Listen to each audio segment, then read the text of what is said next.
Hello students, last जो class थी उसमें हमने सहखंडज के बारे में पढ़ा था कि अगर हमें कोई वर्ग अवयव दिया जाता है तो हम उसका सहखंडज किस प्रकार से निकालेंगे या फिर हम उसमें एडजॉइंट किस तरह से निकालेंगे। उसके लिए हमने सबसे पहले ये देखा था कि वह एक वर्ग अवयव है तो हमने वहाँ उसके क्या निकाले थे, F11। अगर हमें दो क्रम का वर्ग अवयव दिया हुआ है तो दो क्रम के लिए उसके जो एलिमेंट है A11, A12, A21 और A22, इससे हमने इसके सहखंड निकाले थे। सहखंड मान लो ये कोई अवयव हमें दिया हुआ है तो हम उसके बाद में उसके जो सहखंड निकालेंगे। मान लो हमें एक नया मैट्रिक्स मिलेगा, उसको मैं B से लिख देता हूँ और जो सहखंड मिले उनको हम यहाँ लिखेंगे। यहाँ लिखने के बाद हम इसका क्या निकालेंगे, ट्रांसपोज परिवर्त मैट्रिक्स जब निकालेंगे तो हमें एक नई स्थिति मिलेगी जिसको हम इस तरह से लिखेंगे। मतलब परिवर्त का मतलब पंक्ति को स्तंभ बना देंगे, स्तंभ को हम पंक्ति बना देंगे।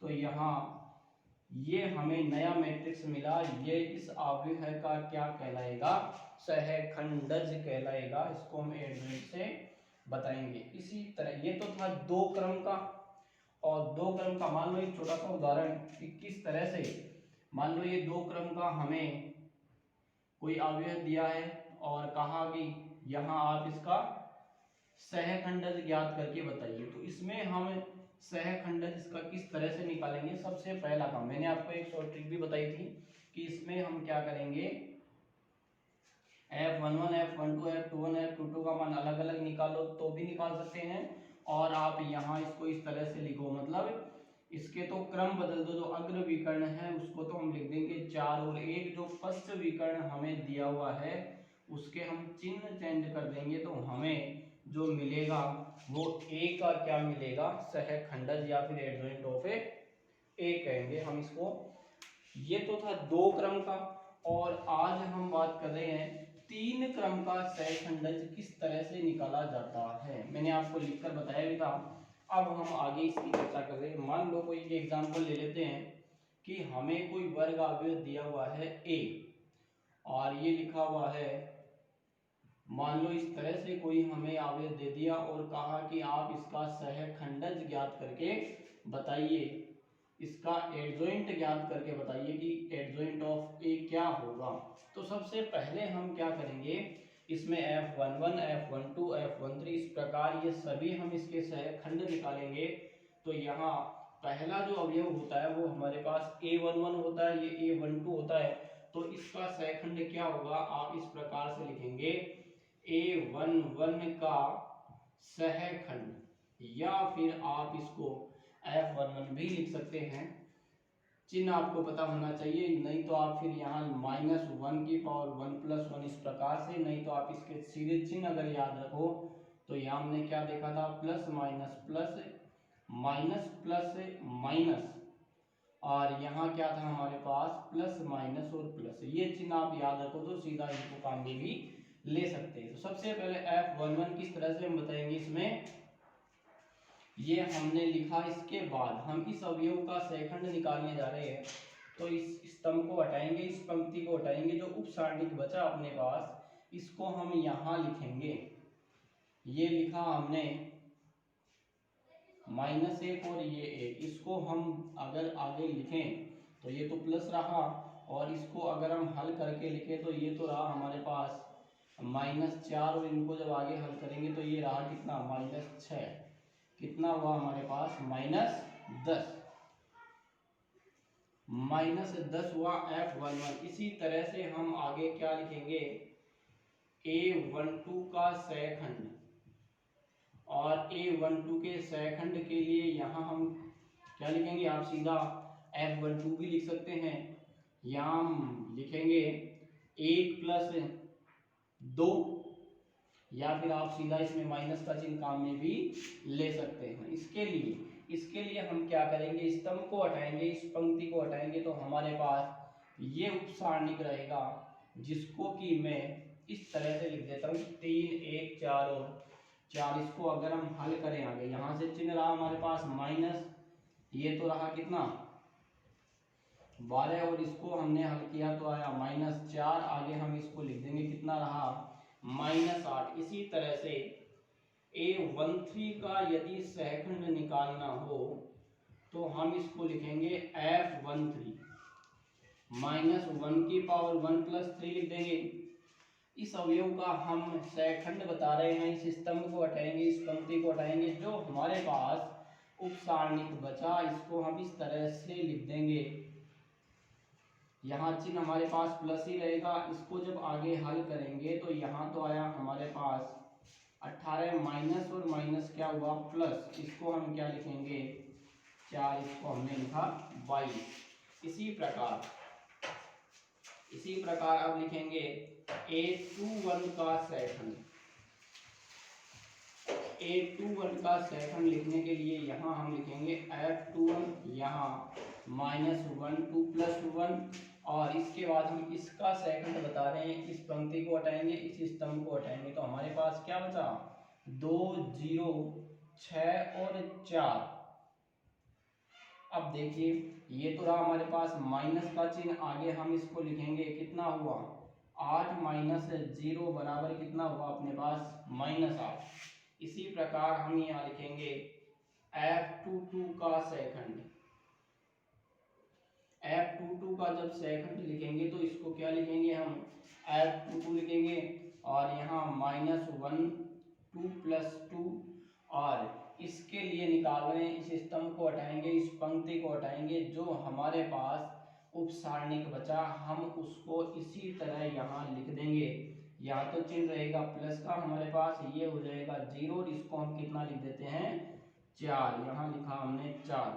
इसके बाद यहाँ जो 2 3 है इसका जो सहखंड होगा उसको हम लिखेंगे F23 से, यहाँ लिखा हमने 2 + 3, चिन्ह रहेगा माइनस का, इसका निकाल रहे हैं हम, इस स्तंभ को हटाएंगे, इस पंक्ति भाई 2 3 पर यही अवयव है अपने पास, इस स्तंभ को हटाएंगे, इस पंक्ति को हटाएंगे, बचा हमारे पास क्या 1 2 4 और 6 बचा। तो इसको आप क्या लिखेंगे, यहाँ से चिन्ह कैसा रहेगा माइनस, आगे कितना रहा हमारे पास 6, और इसको जब गुणा करेंगे तो आया कितना 8 -2, माइनस और माइनस कितना रहा +2।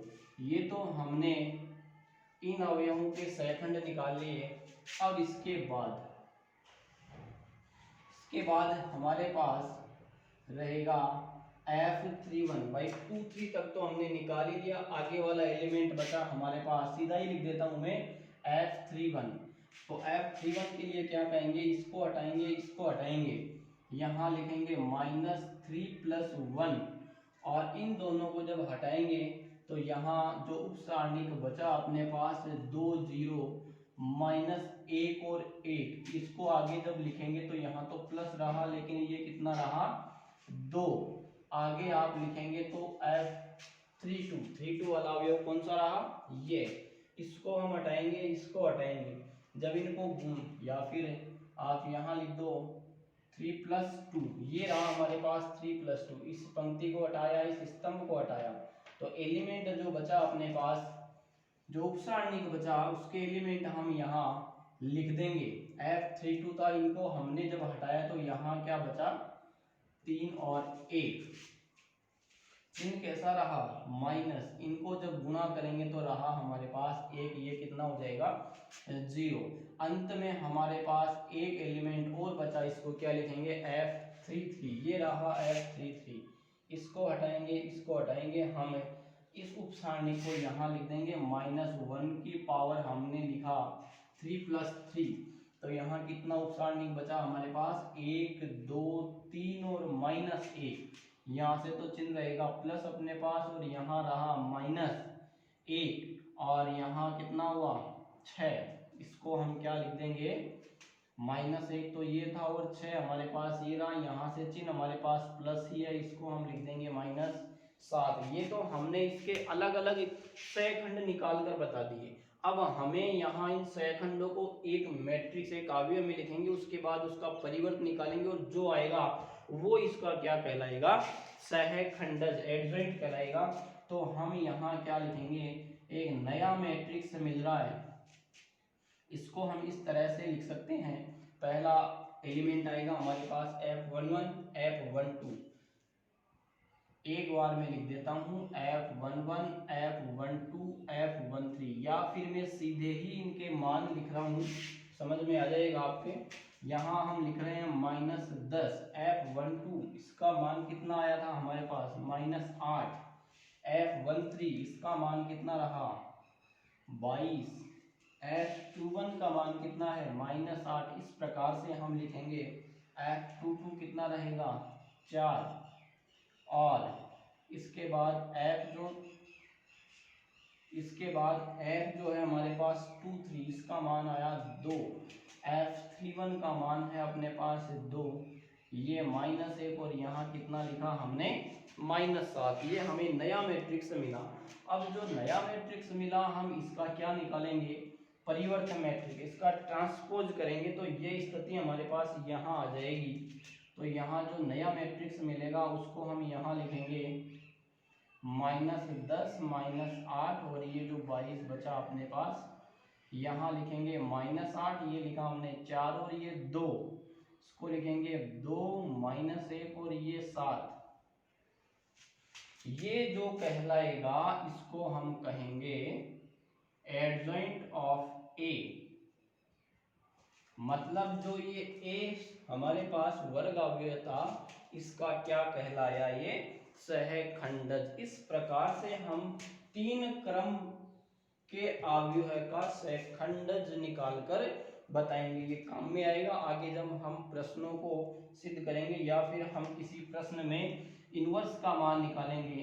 एक सूत्र रहेगा, अभी हम निकालेंगे इसको भी, एडजॉइंट ऑफ है और डिटर्मिनेंट्स ऑफ है। यहाँ हमें इस सहखंडज की जरूरत पड़ेगी, तो हम इस प्रकार से इस प्रक्रिया द्वारा ये सहखंडज निकालेंगे, उसमें सारणी के मान का भाग देंगे तो हमें क्या मिलेगा, इनवर्स, एक प्रतिलोम मैट्रिक्स मिलेगा। आगे ये तो रहा हमारे पास किसी भी अवयव का सहखंडज निकालने का तरीका। अब हम बात करते हैं कि यदि हमें एक सहखंडज दे दिया जाता है और एक हमें अवयव दे दिया जाता है, इस प्रकार से मान लो यदि एक 2 क्रम का ले लो या फिर 3 क्रम का ले लो, 3 क्रम का हमें वर्ग अवयव है यदि दिया हुआ है, यदि एक तृतीय क्रम का वर्ग अवयव है, मान लो हमारे पास a है, तो क्या बात रहती है इनमें कि हम उस अवयव को उसके सहखंडज से गुणा करें, या फिर हम उस सहखंडज को उस अवयव से गुणा करें। तो ये जो बात आएगी वो हमेशा इसके बराबर रहेगी। देखिए समझना इस बात को क्या है, यदि हमें कोई एक 3 क्रम का अवयव दे दिया जाता है, तो ये जो अवयव हमें दिया जाएगा हम क्या करेंगे, उसका सहखंडज निकालेंगे, दोनों को गुणा करेंगे। या फिर आप सहखंडज पहले लिख सकते हो, बाद में ए को लिख सकते हो, गुणा करेंगे तो हमें ये स्थिति मिलेगी। ये स्थिति हमें क्या बता रही है कि ये डिटर्मिनेंट्स ऑफ ए, ये जो हमें अवयव दिया हुआ होगा उसका क्या है, ये उस सारणिक का मान है। जो सारणिक का मान रहेगा वो इस आई क्या है हमारे पास, एक 3 क्रम का, ये 3 क्रम का ही देगा तो हमें तत्समक भी 3 क्रम का ही मानकर चलना है। तो ये जो आई रहेगा वो हमारे पास 3 क्रम का तत्समक अवयव रहेगा। तो देखिए हम इस बात को सिद्ध भी करके देखेंगे। मान लो हमें एक 3 क्रम का ही अवयव दे दिया जाता है, तो हम इसको इस तरह से लिखेंगे, और उसके बाद हम इनको क्रम से गुणा भी करेंगे। ये मान लो हमें एक अवयव दिया हुआ है, अब इस अवयव को इसके सहखंडज से गुणा करना है। इसका सहखंडज क्या होगा, मैंने आपको निकाल कर बताया था। मैं इसका सहखंडज सीधा ही लिख रहा हूं। इसके सहखंडज को हम किस तरह से लिखेंगे, यहाँ आएगा F11 12 13। उसके बाद में हम उसका जब ट्रांसपोज निकालेंगे तो मैं यहाँ इसके सहखंडज को सीधा ही लिख रहा हूँ F11, और यहाँ जो F12 होता है परिवर्त करने के बाद हमें यहाँ मिलेगा, और ये जो पहली पंक्ति थी इसको हम पहला स्तंभ बनाकर सीधा ही लिख देते हैं। मैंने बताया भी था परिभाषा में भी, F11 F12 F13, यहाँ F21 F22 और ये F23, ये 31, ये 32 और ये रहा हमारे पास F33। ये तो है कोई अवयव है, ये इसका सहखंडज। अब देखना हम इन दोनों को जब गुणा करेंगे तो हमें क्या स्थिति मिलेगी। इस प्रकार से हम लिख रहे हैं इसको एडजॉइंट ऑफ ए, लिखेंगे हम यहाँ A11 A12 A13 A21 A22 और A23। इसके बाद हम लिखेंगे 31 32 और ये लिखा हमने 33। अब हम इस सहखंडज को यहाँ लिख रहे हैं क्योंकि हमें यहाँ इन दोनों को गुणा करना है। हम यहाँ लिखेंगे, और इसके बाद हम देखेंगे कि क्या स्थिति रही, वास्तव में हमें ये मिलता है या नहीं। 1 2 यहाँ लिखेंगे हम 2 2, यहाँ लिखेंगे हम 3 2, ये रहा 1 3, ये रहा 2 3 और ये रहा हमारे पास 3 3। अब हम इनको गुणा करेंगे, दो अवयवों को गुणा करना हमें आता है। तो जो पहली पंक्ति है इसको हम पहला स्तंभ बनाते हैं।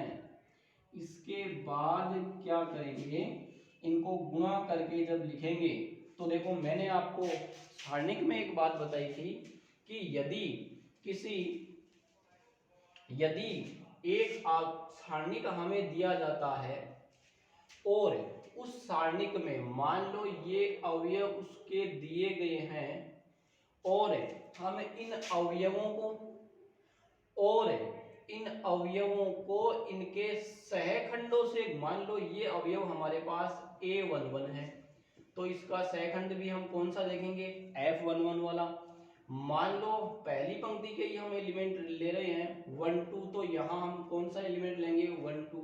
ये हमने लिखा 1 3, तो सेकंड भी हम कौन सा लेंगे 1 3। इस प्रकार से मतलब हम एक पंक्ति या किसी एक स्तंभ के अवयवों को उसी पंक्ति या उसी स्तंभ के सहखंडों से गुणा करके जब जोड़ेंगे तो हमें क्या मान मिलेगा, जो भी मान मिलेगा वो उस सारणिक के मान के बराबर रहेगा। ये हमने सारणिक की प्रॉपर्टीज में पढ़ा था।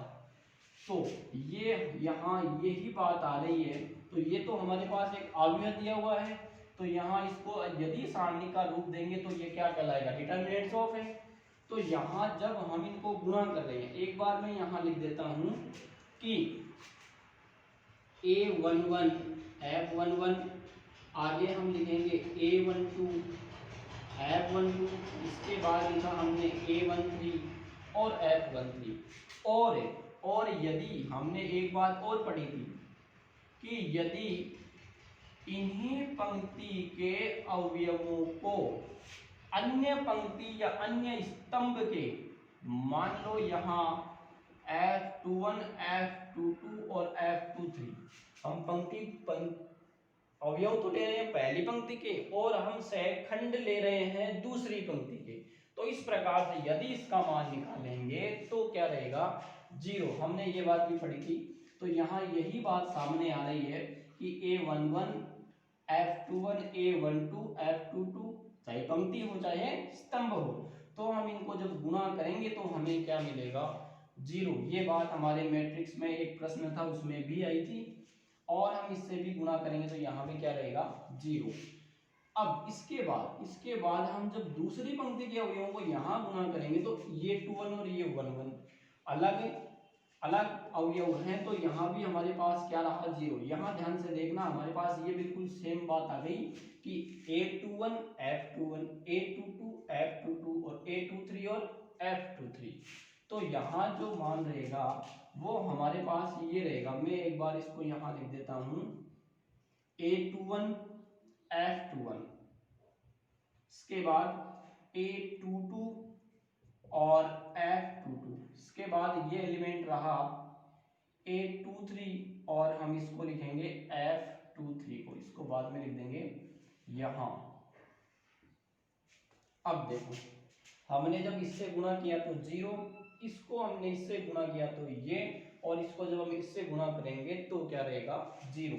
ये स्थिति हमें यहाँ मिलेगी। ये भी 3 1 अलग 1 3 अलग, यहाँ भी क्या रहा 0, ये और ये भी अलग रहेगी। लेकिन अब इसको और इसको देखिए आप, ये 3 1 ये भी 3 1, A32 ये भी 3 2, ये 3 3 ये भी 3 3। तो हम आगे इसको यदि लिखें तो क्या लिखेंगे 3 1 F31। इसके बाद में अवयव रहा हमारे पास A32 F32, A33 और F33। इस तरह से ये जो मान आया वो वास्तव में इस मैट्रिक्स से हम जो सारणिक बनाएंगे उसके मान के बराबर रहेगा। तो हम इसको लिखेंगे कैसे, आगे जब हमने इनको गुणा किया तो हमें ये बात मिली, ये जो अवयव रहेगा इसको लिखेंगे सारणिक के मान से। ये रहा अपने पास 0, ये 0, ये भी 0, ये भी सारणिक के मान के बराबर रहेगा। तो हम इसको क्या लिखेंगे, यहाँ 0 और ये भी क्या रहा। अब यहाँ आप एक बात देखना कि ये हमारे पास एक अवयव है, मैट्रिक्स है, तो हम यहाँ इसको जब बाहर निकालेंगे तो ये किस तरह से लिखा जाएगा। यहाँ रहा अपने पास 1 0 0 1 0 और 0 0, यहाँ से भी हमने निकाला तो क्या रहा। और इसको आपको ये बात पता ही है, हम इसको क्या लिख सकते हैं, डिटर्मिनेंट्स तो आया ही आया अपने पास, और इसको हम क्या लिख सकते हैं I। तो हमने इस अव्यय को इसके सहखंडक से गुणा किया तो हमें ये बात मिली, इसको हमने ऐसे लिखा तो ये बात आई, और इसको हमने क्या लिखा, determinants of A into I। इसने कहा भी यही था कि यदि एक तृतीय क्रम का वर्ग अवयव है A हो तो ये किस बात के बराबर रहेगा कि A एडजॉइंट ऑफ A और एडजॉइंट ऑफ A को हम जब गुणा करेंगे, या फिर आप इसमें ये भी गुणा कर सकते हैं, पहले आप एडजॉइंट को लिख लो बाद में अवयव को लिखेंगे, A की बात रहेगी। अगर इन दोनों को आपस में गुणा करेंगे तो हमें ये बात मिलेगी, और हमें वास्तव में ये ही आया अपने पास के डिटर्मिनेंट्स A को हम I से गुणा करेंगे। तो इसको ऐसे लिखो चाहे ऐसे लिखो, आपको केवल ये बात इसमें याद रखनी है। अब देखो प्रश्न किस तरह से पूछा जाता है कि आपको एक अवयव दे दिया जाएगा, कहा जाएगा कि A आपको ये दिया गया है 0 5 1 और 3 4 -1 और 2, मान लो -2 दे दिया। अब कहा जाएगा कि आप ये सिद्ध करके बताइए। तो हमारा सबसे पहला काम क्या रहेगा, हम इस अवयव से क्या निकालेंगे, इसका सहखंडक निकालेंगे। आपको 3 क्रम का एक सहखंडक मिलेगा, फिर आप इसको और इसको दोनों को जब गुणा करेंगे तो आपको एक नया मैट्रिक्स मिलेगा। जो नया मैट्रिक्स मिलेगा वो वास्तव में इस मैट्रिक्स से हम जब सारणी का मान निकालेंगे उस मान के क्या रहेगा, बराबर रहेगा। हम ऐसा प्रश्न आगे निकालेंगे। अब देखिए इसके बाद एक बात और आती है, हम यहाँ इनवर्स निकालना भी सीखेंगे कि किस तरह से हमें यदि एक अवयव दे दिया जाता है तो हम उसका इनवर्स किस तरह से निकालेंगे। सबसे पहले आपको एक बात पता होनी चाहिए कि मान लो हमें 2 अवयव दिए गए हैं, हमने ये पढ़ लिया प्रतिलोम, गुणन प्रतिलोम या योज्य प्रतिलोम क्या होता है। 11वीं क्लास में हमारे एक टॉपिक था कॉम्प्लेक्स नंबर, इसमें हमने सम्मिश्र संख्या है, इसमें पढ़ा था हमने कि गुणन प्रतिलोम तो क्या होता है और योज्य प्रतिलोम क्या होता है। योज्य प्रतिलोम की भी हमने बात की थी और गुणन प्रतिलोम की भी हमने बात करी थी। गुणन प्रतिलोम में हमने प्रतिलोम को, चाहे आप इसको इनवर्स को, यहाँ मान लो 5 का गुणन प्रतिलोम पूछा है तो हम किस तरह से बताएंगे। पहले तो आप गुणन तत्समक बताइए। गुणन तत्समक क्या होता है? हम यदि 5 को ऐसी संख्या से गुणा करें कि वापस हमें वो ही मिले, तो यहाँ हम इस a को क्या कहेंगे? गुणन तत्समक कहेंगे। अब बात करते हैं हम गुणन प्रतिलोम की, कि गुणन प्रतिलोम यदि 5 का गुणन प्रतिलोम पूछा जाता है तो हम यहाँ कहेंगे कि ऐसी संख्या से गुणा करेंगे 5 को कि हमें इसका क्या मिले? गुणन तत्समक मिले। और तत्समक कितना होता है अपने पास? 1। तो यहाँ हम इसको किससे गुणा करेंगे? 1/5 से। तो यहाँ हमारे पास क्या रहा? a। क्या आया? गुणन तत्समक। तो यहाँ ये जो 5 का गुणन प्रतिलोम है वो क्या कहलाएगा? 1/5। 8 का गुणन प्रतिलोम क्या हुआ? 1/8। 1/9 का गुणन प्रतिलोम क्या हुआ हमारे पास? 9। तो इस तरह से हमने प्रतिलोम और गुणन प्रतिलोम और योज्य प्रतिलोम की बात की थी। अब हम यहाँ संख्याओं को नहीं, मैट्रिक्स को गुणा कर रहे हैं। तो यहाँ मान लो मैं एक एग्जांपल लिख रहा हूँ कि a तो हमें दिया गया है, इस तरह से हम लेंगे कि मान लो a तो ये है और b मैंने यहाँ इस तरह से लिख दिया है। अब इन दोनों को गुणा करना है। देखेंगे हम इन दोनों को जब गुणा करेंगे तो क्या आएगा? 1 2 -1 और -1। हम यहाँ a को लिख लेते हैं और यहाँ हम इस b को लिख लेते हैं। जब हम इनको गुणा करेंगे, गुणा करना हमने सीख लिया, 1 -1 लिखेंगे तो यहाँ कितना रहा? -1। इनको जब हमने गुणा किया तो कितना आया? तो इसी तरह हम इसको आगे वाले स्तंभ से गुणा करेंगे तो कितना रहा? 1। और यहाँ इनको जब लिखा तो हमने कितना लिखा? -1। अब आगे हम इस पंक्ति को यहाँ लिखने जा रहे हैं 2 - 1। ये लिखा हमने -2 और ये लिख दिया +2 गुणा करके। इसको जब हम आगे गुणा करेंगे तो 2 और यहाँ हमारे पास कितना आया? -1। अब देखिए इसको कितना लिखा? 1। ये 0, ये भी 0 और ये भी कितना आया? 1 आया अपने पास। वास्तव में हमने a को b से गुणा किया तो क्या मिला? इसको हम i कह सकते हैं। अभी मैंने आपको गुणन प्रतिलोम में बताया कि 5 का गुणन प्रतिलोम निकालने के लिए हम इसको ऐसी संख्या से गुणा करेंगे कि हमें इसका तत्समक मिले। तो ये जो 1/5 है ये इस 5 का क्या कहलाएगा? गुणन प्रतिलोम कहलाएगा, इसका इनवर्स कहलाएगा। इसी तरह से यही बात हमारे इस मैट्रिक्स अवयव में लागू होगी। मतलब हमने यहाँ 2 अवयवों को गुणा किया तो हमें जिस प्रकार से हमें ये इकाई मिलती है उसी प्रकार से हमें यहाँ क्या मिल गया? इकाई अवयव मिल गया। तो यहाँ हमने गुणा किसको किससे किया? a को b से गुणा किया। जैसे 5 और 1/5 को हमने लिखा उसी प्रकार से यहाँ लिख रहे हैं।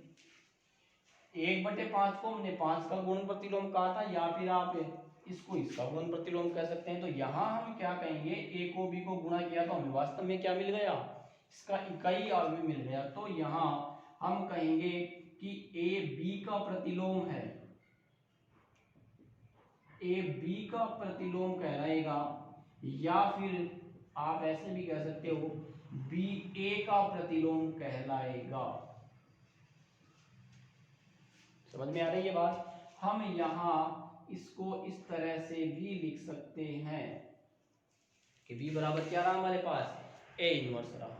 तो a b का इनवर्स कहलाएगा, मतलब a b का प्रतिलोम कहलाएगा, या फिर b a का प्रतिलोम कहलाएगा अगर हमें 2 अवयवों का गुणा क्या मिल रहा है? i मिल रहा है। आप इस बात को याद रखना। इसी बात को हम अभी आगे काम में भी लेंगे। तो अब देखिए हमें मान लो ये स्थिति दी हुई है और इसमें हम कोई समान परिवर्तन कर सकते हैं। समान परिवर्तन करने का मतलब मैं इसके सभी पक्षों में किसी भी समान संख्या से भाग दे सकता हूं। तो हमने इसको डिटर्मिनेंट्स ऑफ ए से डिवाइड कर दिया। अब आगे जो हमारे पास स्थिति बचेगी उसको हम किस तरह से लिखेंगे?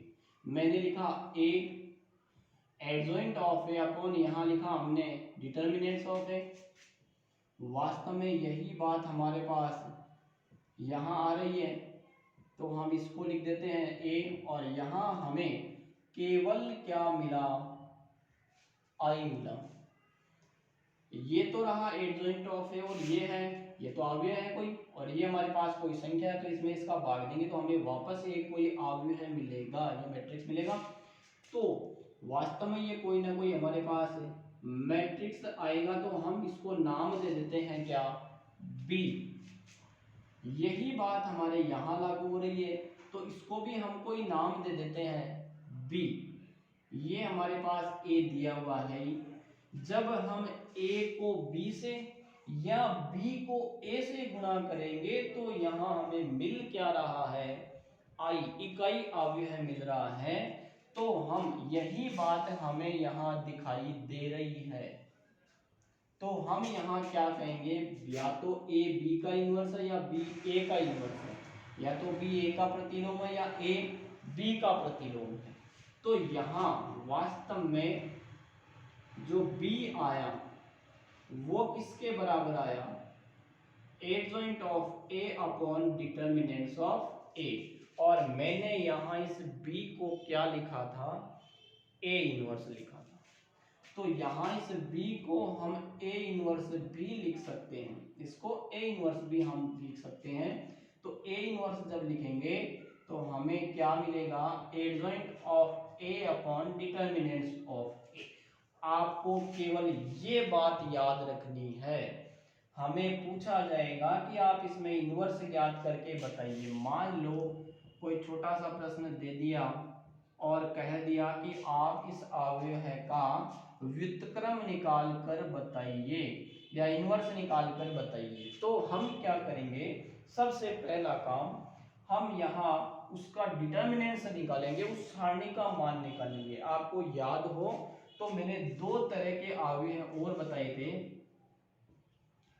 एक तो बताया था व्युत्क्रमणीय और एक बताया था मैंने आपको अव्युत्क्रमणीय। मतलब व्युत्क्रमणीय बताया था, अव्युत्क्रमणीय बताया था।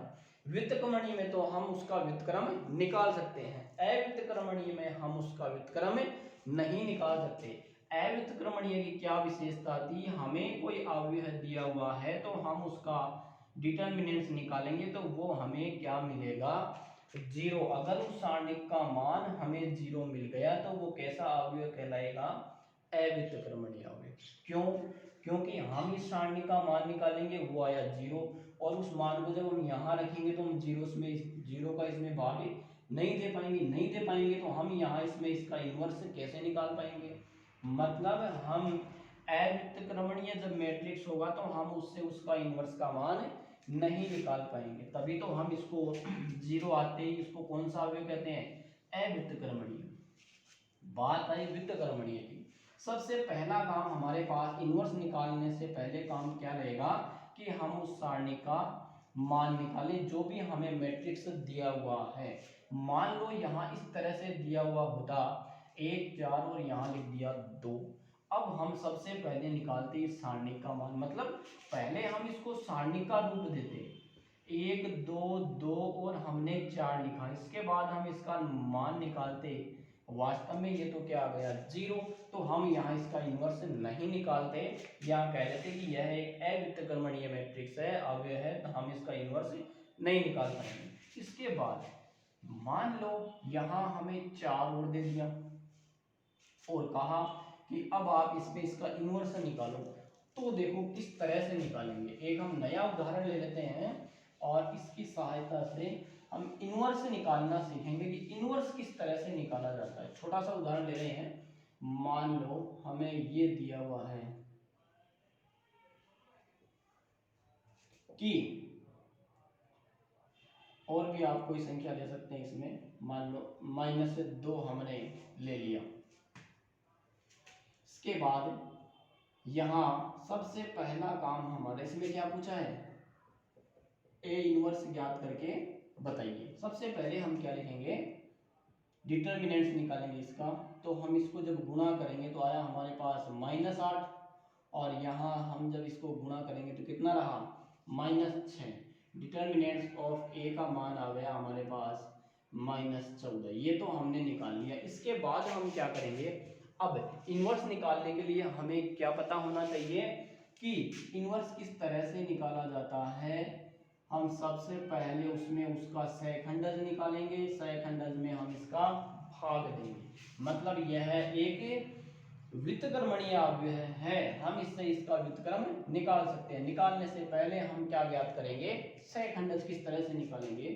तो इसका दो क्रम का सहखंडज निकालना मैंने आपको एक शॉर्ट मेथड से बताया भी था। जल्दी अगर आप इसको लिखना चाहो तो यहाँ सीधा लिख सकते हैं कि एडजॉइंट ऑफ ए क्या करेंगे, सबसे पहले तो आप इस अग्रविकर्ण के अवयव बदल दो।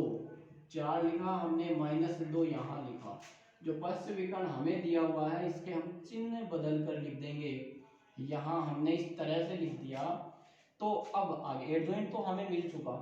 इसके बाद हम यहाँ यदि इसका इन्वर्स निकालें तो यहाँ लिखेंगे ए इन्वर्स इक्वल रहा हमारे पास, इसको लिखेंगे आप 4 -2 और -3 और ये दो जो भी है हमने यहाँ लिख दिया है। इसके बाद हम भाग दे रहे हैं किसका, डिटर्मिनेंट्स ऑफ ए का। तो ए कितना रहा अपने पास -14।